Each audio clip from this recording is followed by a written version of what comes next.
Paz do Senhor, irmãos.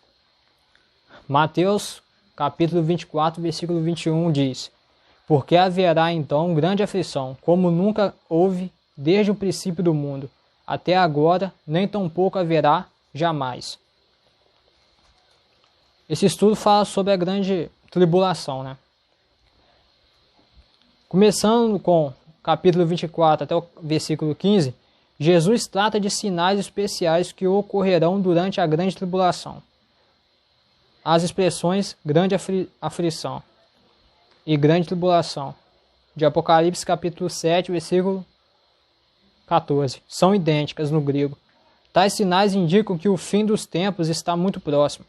São sinais conduzentes a indicações e indicadores da volta de Cristo à Terra, depois da tribulação. O maior desses sinais é a abominação da desolação, um fato específico e visível que adverte os fiéis vivos durante a grande tribulação de que a vinda de Cristo à Terra está prestes a acontecer. Esse sinal evento visível relaciona-se primeiramente com a profanação do templo judaico daqueles dias em Jerusalém pelo anticristo, como diz 1 João capítulo 2, versículo 18. É só você ver aí o período do anticristo aí, que o vídeo aí já está falando tudo sobre isso. O anticristo, também chamado o homem do pecado, colocará uma imagem dele mesmo no templo de Deus, declarando ser ele mesmo, Deus.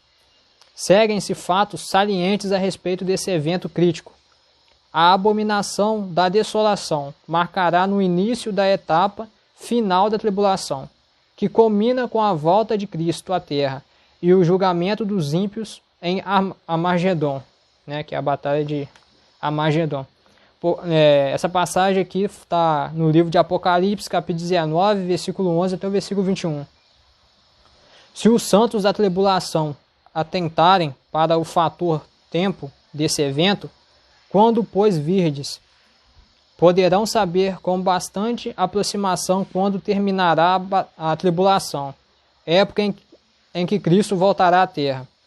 O decurso de tempo entre esse evento e o fim dos tempos é mencionado 4 vezes nas Escrituras, como sendo 3 anos e meio, ou 1260 dias.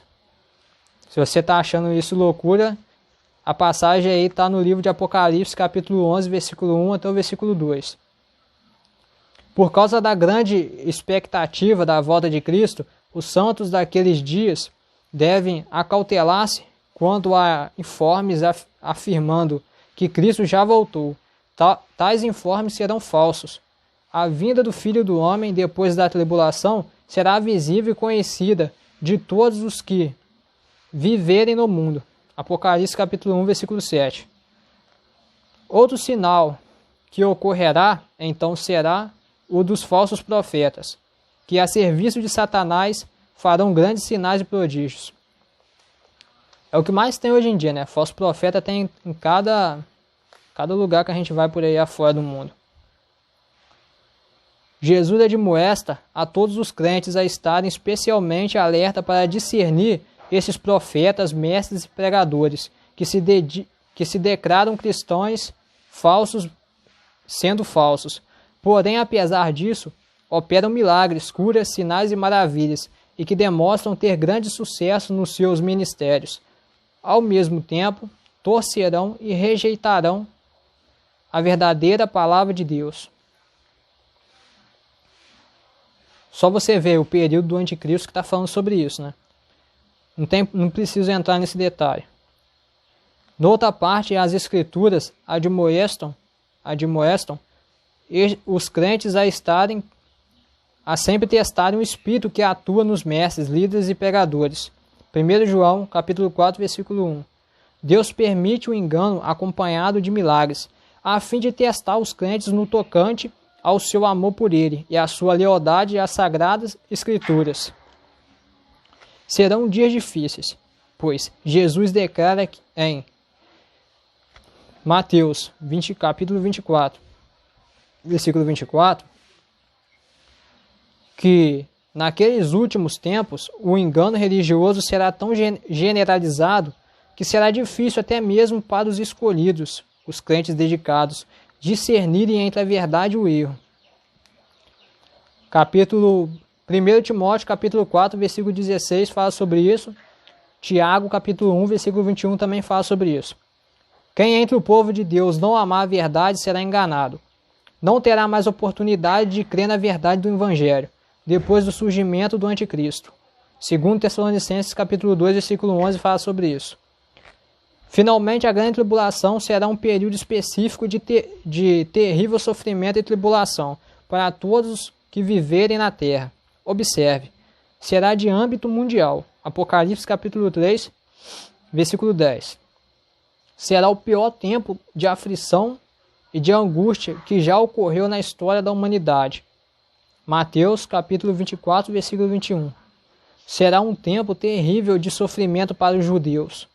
O período será controlado pelo homem do pecado, ou seja, o anticristo. Os fiéis da Igreja de Cristo recebem a promessa de livramento e escape dos tempos da tribulação. Lucas capítulo 21, versículo 36 fala sobre isso. Apocalipse capítulo 3, versículo 10 também fala sobre isso. Durante o período da tribulação, muitos entre os judeus e gentios crerão em Jesus Cristo e serão salvos. Será um tempo de grande sofrimento e de perseguição pavorosa para todos quantos permanecerem fiéis a Deus. Será um tempo de ira de Deus e de juízo seu contra os ímpios. A declaração de Jesus que aqueles dias serão abreviados não pressupõe a redução dos 3 anos e meio ou 1.260 dias preditos. Pelo contrário, parece indicar que o período é tão terrível que se não fosse de curta duração, a totalidade da raça humana seria destruída. A grande tribulação terminará quando vier Jesus Cristo em glória, com sua noiva. Apocalipse, capítulo 19, versículo 7, até o versículo 14, fala sobre isso aí. Para efetuar o livramento dos fiéis remanescentes e o juízo e destruição dos ímpios. Não devemos confundir essa fase da vinda de Cristo no fim da grande tribulação com a sua descida imprevista do céu, em Mateus 24, capítulo 42 até o capítulo 44. Não devemos confundir essa fase da vinda de Cristo no fim da grande tribulação com a descida imprevista do céu, isso daqui eu já li, que tratam da vinda de Jesus, na sua fase do arrebatamento dos crentes, a qual ocorrerá num momento diferente do da sua volta final. No fim da tribulação, o trecho principal das Escrituras que descreve a totalidade da tribulação de 7 anos de duração é encontrado em Apocalipse capítulo 6, versículo 18. Se você quiser abrir a Bíblia, fica à vontade.